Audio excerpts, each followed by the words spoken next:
The rain had stopped an hour ago, but the puddles on 7th Street still reflected the neon signs of the city like broken mirrors. 15-year-old Marcus Hayes sat against a cold brick wall of an abandoned bookstore, his thin jacket doing little to shield him from the November wind that cut through downtown Los Angeles like a knife. His backpack, worn and patched with duct tape, contained everything he owned in this world. 2 shirts, a pair of jeans, a toothbrush, and a photograph of his mother before the cancer took her 8 months ago. The shelter on 5th had turned him away again. Too many people, they said. Come back tomorrow, they said. Marcus had heard those words so many times they'd become a sort of cool lullaby. At 15, he was caught in a terrible limbo, too old for child services to treat him with urgency, too young to access most adult resources. His father had disappeared when Marcus was 7, leaving behind nothing but unpaid bills and broken promises. When his mother died, the state had tried to place him with his aunt in Nevada, but she'd made it clear she didn't want the burden of a grieving teenager. So Marcus had slipped through the cracks, becoming one of the invisible thousands who called the streets home. He'd set up his usual spot near the old movie theater, where at least the overhang provided some protection from the elements. The area was relatively safe during the day, populated by tourists and street performers. But as night fell, a different crowd emerged. Marcus had learned to read the streets, to sense danger before it arrived. Tonight, though, his instincts had failed him. They came when the street lights flickered on, 3 of them, all around 17 or 18. Marcus recognized a leader, a kid named Derek who wore expensive sneakers and a permanent snare. Derek's father owned half the commercial real estate in this part of the city, and the boy had grown up believing the world was his personal playground. His 2 friends, twins named Connor and Cole, followed him like shadows, eager to participate in whatever cruelty Derek devised. Well, Derek said, his voice dripping with mock surprise. If it isn't our favorite street rat. Still pretending you belong in our neighborhood, Marcus. Marcus stayed silent, keeping his eyes down. He'd learned that engaging with bullies only made things worse. His hands instinctively moved to protect his backpack, the only barrier between him and complete destitution. I'm talking to you, Derek continued, stepping closer. His designer cologne mixed with the smell of cigarettes. You know, my dad been complaining about homeless people ruining the aesthetic of his properties. Says it's bad for business. Maybe we should help clean up the streets. Connor laughed, a sound without warmth. Yeah, community service. Marcus finally looked up, his dark eyes meeting Derek's cold blue ones. I'm not bothering anyone. Just let me be. Not bothering anyone. Derek's voice rose with theatrical indignation. You're sitting in front of a business, making the place look like a dump. You're breathing our air, using our sidewalk. Everything you do bothers me. The twins moved to flank Marcus, cutting off potential escape routes. This wasn't the first time Derek had harassed him, but something in the air tonight felt different, more dangerous. Derek's usual taunts carried an edge of genuine menace, as if he'd finally decided to escalate from words to action. Check his bag, Derek ordered. Before Marcus could react, Cole grabbed the backpack, yanking it from his grip. Marcus lunged forward, desperation overriding caution. That backpack contained his mother's photograph, the last physical connection to the only person who'd ever loved him. Cole tossed it to Connor, who caught it with a grin. Please, Marcus said, his voice cracking. That's all I have. Exactly the point, Derek replied, snatching the backpack from Connor. He unzipped it, dumping the contents onto the wet pavement. Marcus's clothes scattered across the ground, soaking up puddle water. Derek picked up the photograph, examining it with exaggerated curiosity. Is this your mom? He asked, waving the picture. She looks sick. Oh, wait, didn't she die? That must be why you're out here playing homeless. Something inside Marcus snapped. He launched himself at Derek, fists swinging wildly. He managed to land one punch before Connor and Cole grabbed his arms, holding him immobile. Derek's smile vanished, replaced by cold fury. Big mistake. Street rat. Derek hissed, drawing back his fist. The punch never landed. I don't think so. The voice cut through the tension like a blade, calm, controlled, and carrying an authority that made all 3 boys freeze. It came from behind Derek, from the shadows near the theater entrance where the streetlight didn't quite reach. Marcus, still held by the twins, watched as a figure stepped into the light. Jason Statham wasn't particularly tall, maybe 5'10", but he carried himself with a kind of presence that made him seem much larger. He wore dark jeans, a fitted black jacket, and an expression that suggested he'd seen far worse than 3 privileged teenagers picking on a homeless kid. His shaved head caught the neon glow from the theater marquee, and his eyes, sharp, assessing, dangerous, locked onto Derek with the focus of a predator spotting prey. "This doesn't concern you," Derek said, trying to inject confidence into his voice but failing spectacularly. His hand, still raised to hit Marcus, slowly lowered. "We're just teaching this kid a lesson about respecting private property." Jason walked forward with measured steps, each one deliberate. He'd been leaving the premiere of his latest film when he'd spotted the confrontation. Most celebrities would have walked past, maybe called security, definitely avoided direct involvement. But Jason Statham hadn't become Jason Statham by taking the easy path. He'd grown up on the streets of Shirebrook, had worked as a market trader, had known real struggle before Hollywood came calling. When he saw Marcus, a kid about the same age he'd been when life had dealt him its hardest hands, something fundamental clicked into place. "Private property," Jason repeated, his English accent making the words sound almost musical despite their weight. "You lot look like you're about to commit assault, which I'm fairly certain is illegal even on private property. So here's what's going to happen. You're going to let the boy go, apologize, and walk away. Simple as that." Connor and Cole released Marcus's arms, stepping back instinctively. There was something about Jason's demeanor that screamed danger without him having to raise his voice or make a single threatening gesture. Years of martial arts training, countless action sequences, and real fight in his youth had given him an aura that couldn't be faked. Derek, however, wasn't quite ready to surrender his pride. "Do you know who my father is? He owns this entire block. One phone call and I can make your life very difficult." Jason smiled, but there was no humor in it. "Your father owns buildings. He doesn't own people, and he certainly doesn't own this young man's dignity. Now, I've asked nicely once. I won't ask twice. And what are you going to do?" Derek challenged, puffing up his chest. "Hit me?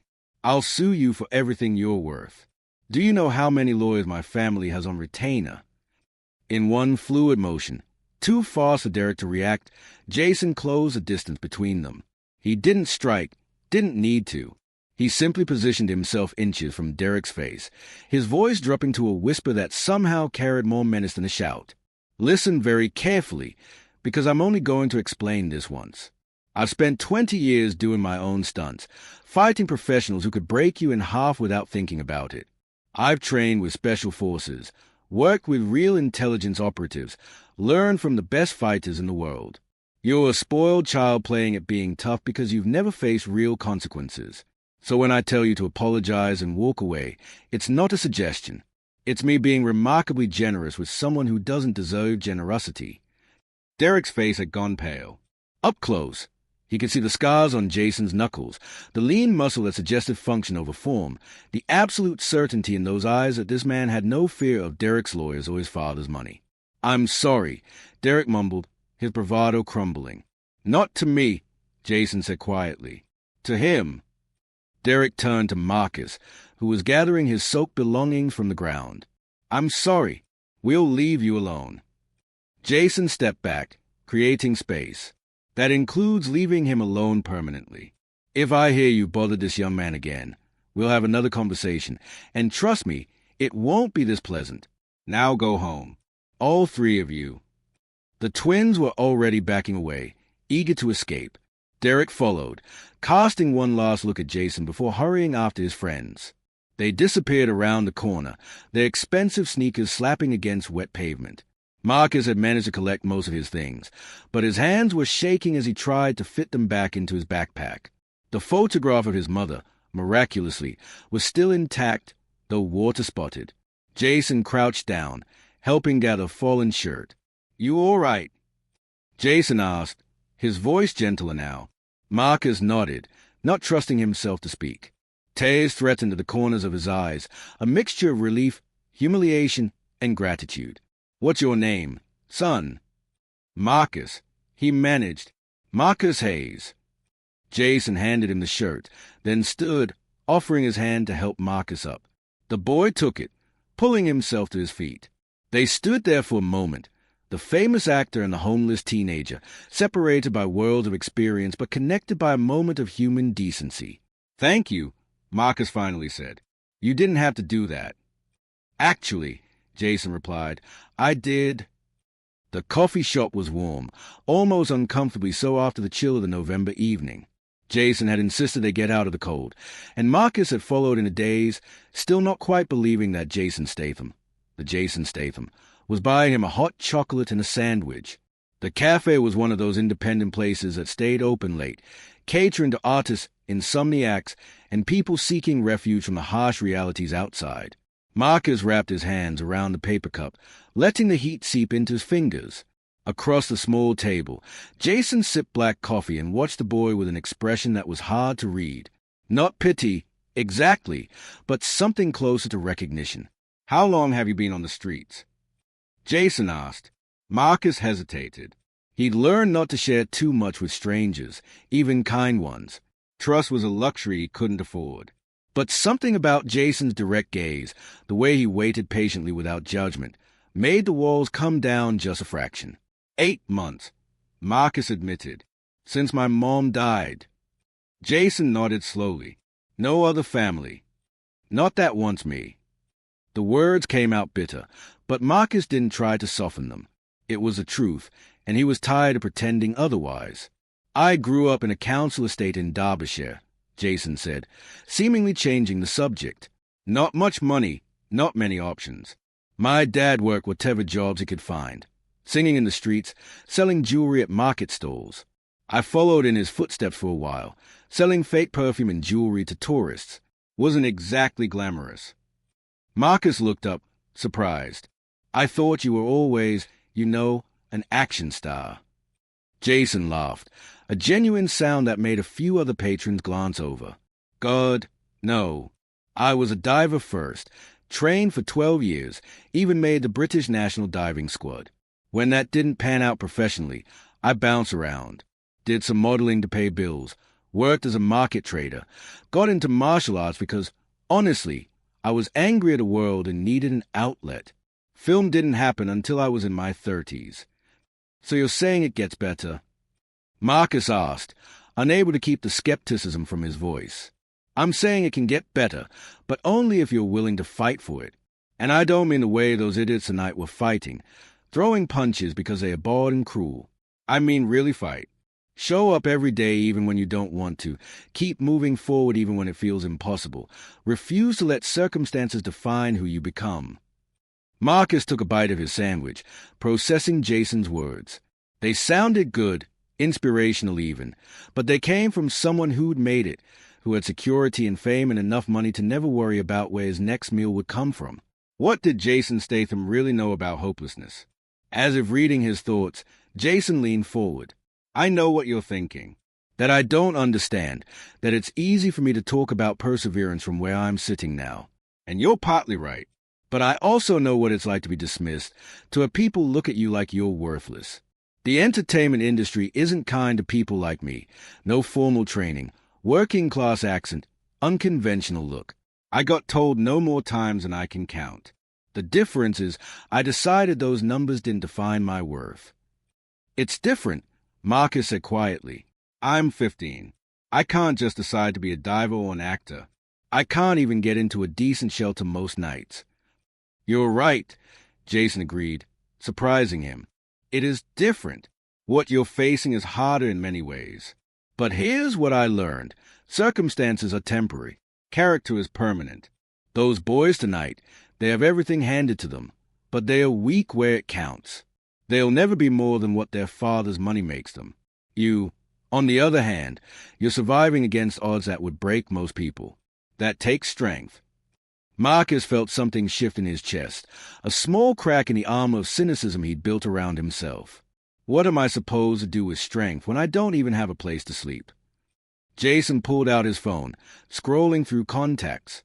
"I've worked with several charities over the years, organizations that actually make a difference. There's a youth shelter across town, better than the overcrowded places you've probably tried. The director owes me a favor. Let me make a call. I've tried shelters, Marcus protested.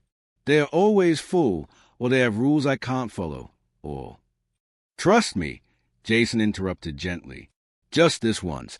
Trust someone who has no reason to lie to you. For the next 20 minutes, Marcus watched as Jason made calls, his famous voice firm but respectful as he explained the situation. Marcus heard phrases like exceptional circumstances and personal guarantee and whatever resources necessary. It was surreal, sitting in a cafe while a movie star rearranged pieces of the system that had failed him so completely. Finally, Jason set down his phone. You have a bed tonight, and they'll work with you on getting documentation sorted, help you finish high school, connect you with services. It's not perfect, but it's a start. Marcus felt tears threatening again and blinked them back hard. Why are you doing this? You don't know me. Jason's expression grew serious. Because someone should have done it sooner. Because I can, and that means I must.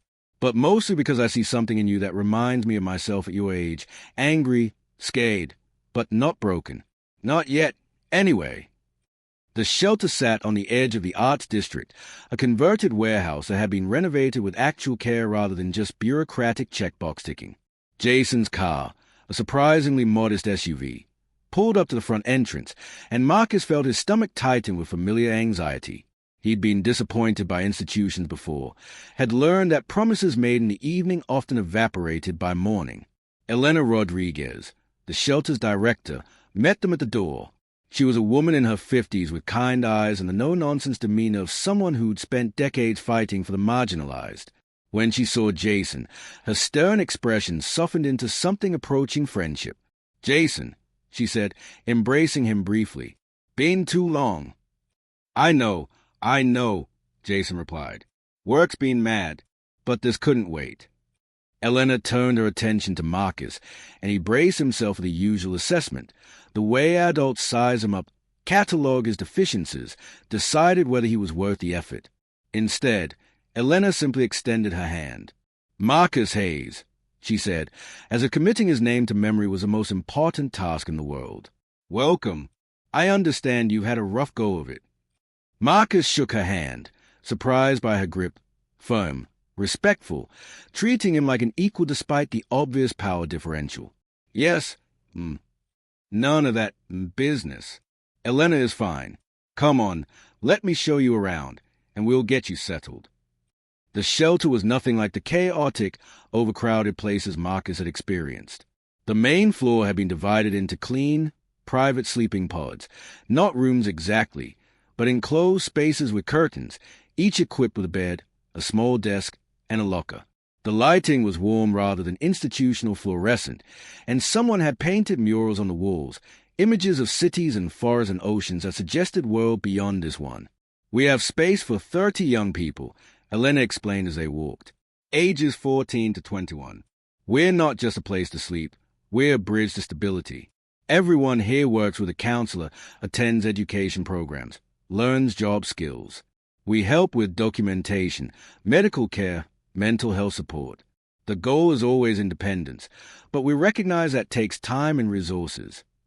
Marcus had heard similar speeches before, promises that dissolved under the weight of reality. But something about Elena's matter-of-fact delivery made him want to believe her.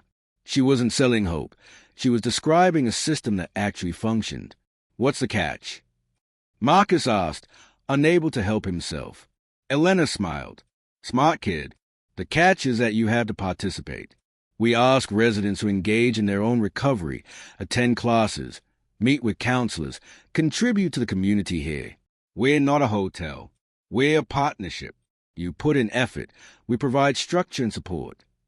And if I can't do it, if I mess up, then we work with you to figure out why and how to do better," Elena said simply. "We don't give up on people here, Marcus. That's the whole point." They reached one of the sleeping pods, and Elena pulled back the curtain. It was small but clean, with fresh sheets on the bed and towels folded on the desk. After months of sleeping on sidewalks, concrete underpasses, and occasionally parked benches, it looked like paradise. "This is yours for as long as you need it," Elena said. "Bathroom and showers are down the hall. Dinner service ended an hour ago, but I'll get you something from the kitchen. You look like you could use a proper meal. As Elena left to arrange food, Jason leaned against the wall of the pod, watching Marcus explore his new space. The boy moved tentatively, as if afraid the room might disappear if he touched anything too firmly. Elena's good people, Jason said. She won't let you fall through the cracks. Marcus sat on the edge of the bed, testing its firmness. It was the most comfortable thing he'd sat on in months. How do you know her? I donate to this place, Jason admitted. Have for years. After I started making real money, I wanted to put it somewhere meaningful. Elena runs the tightest ship I've seen. Every dollar goes to actually helping people, not administration bloat. I visit when I can, meet the residents, try to stay connected to reality. Hollywood can make you forget what matters if you're not careful. Do you do this for everyone? Show up and rescue them. Jason shook his head. I donate, I advocate. I try to use my platform for good. But tonight was different. I saw those boys, so you try and protect what little you had. So the photograph of your mother, and something just clicked. Sometimes you can't save everyone, but you can save someone. Tonight, I could save you. Marcus looked down at his hands, his mother's photograph now safely tucked in his jacket pocket. I don't know if I can be saved. That's a depression talking, Jason said gently, and probably trauma, grief, and exhaustion. But here's the thing about rock bottom. It's solid. You can't fall any further, which means the only direction left is up. It won't be easy, and it won't be fast, but if you show up every day and do the work, you'll be amazed at what's possible. Elena returned with a plate of food, pasta, vegetables, bread, fruit, and a bottle of water. Marcus couldn't remember the last time he'd seen so much food at once. As he ate, Elena and Jason discussed logistics, getting Marcus enrolled in the shelter's GD program, scheduling him for a physical exam, connecting him with a therapist who specialized in grief and trauma. 6 months passed like a strange dream. Marcus woke each morning in his pod at the shelter, showered in bathrooms that had hot water and soap, ate meals that appeared reliably 3 times a day. The routine, so mundane to people who'd never gone without, felt miraculous. He attended classes, worked with his counselor, Dr. Patricia Chen, and slowly began to believe that maybe, just maybe, he could build something from the ruins of his old life. Jason had stayed in touch, which surprised everyone except Elena, who'd seen the actor's genuine commitment to the people he helped. He visited the shelter when his schedule allowed, usually bringing food or books, sometimes just showing up to play basketball with the residents in the small court behind the building. He never made a show of it, never brought cameras or publicity teams. These visits were private, personal, a reminder to himself and the young people that success didn't require abandoning your humanity. On a warm May afternoon, Marcus sat in the shelter's computer lab, working through a practice SAT test. His GED was already complete. He'd passed with scores high enough to make Elena beam with pride, and now he was setting his sights higher. College. The word had seemed like a fantasy 6 months ago, but Dr. Chen had helped him understand that trauma didn't define his trajectory unless he let it. His phone buzzed. Jason had gotten him a basic smartphone 2 months earlier, insisting that staying connected to resources and opportunities was essential in the modern world. The text was brief. Fancy a coffee? Same place as the first night. Have something to discuss. 20 minutes later, Marcus walked into the cafe where Jason had bought him hot chocolate and changed his life. The actor was already there, 2 cups on the table. He looked tired. A new film had him working brutal hours, but his smile was genuine when he saw Marcus. You look good, Jason said as Marcus sat down. Healthy. Marcus had gained 15 pounds of necessary weight, had regular haircuts now, and wore clothes that fit properly, donated by the shelter but clean and intact. More than the physical changes, though, something had shifted in his bearing. He held himself differently, looked people in the eye, moved through the world with growing confidence. I feel human again, Marcus admitted. Took a while to remember what that felt like. Jason nodded. Elena tells me you're thinking about college. Engineering, she said. Mechanical engineering. Yeah. I've always been good with how things work, and Dr. Chen says there are scholarships for people in my situation.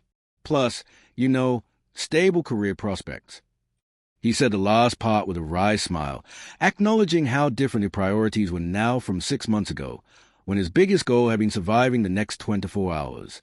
"That's actually what I wanted to talk to you about," Jason said, pulling out an envelope. "I've been thinking about something Elena mentioned, how hard it is for young people aging out of the shelter system to afford higher education even with scholarships. Housing, books, living expenses, all that adds up. So I started a fund, working with several universities to provide full-ride scholarships for shelter residents who show exceptional promise and determination." He slid the envelope across the table. Marcus opened it with shaking hands, pulling out a letter on official university letterhead.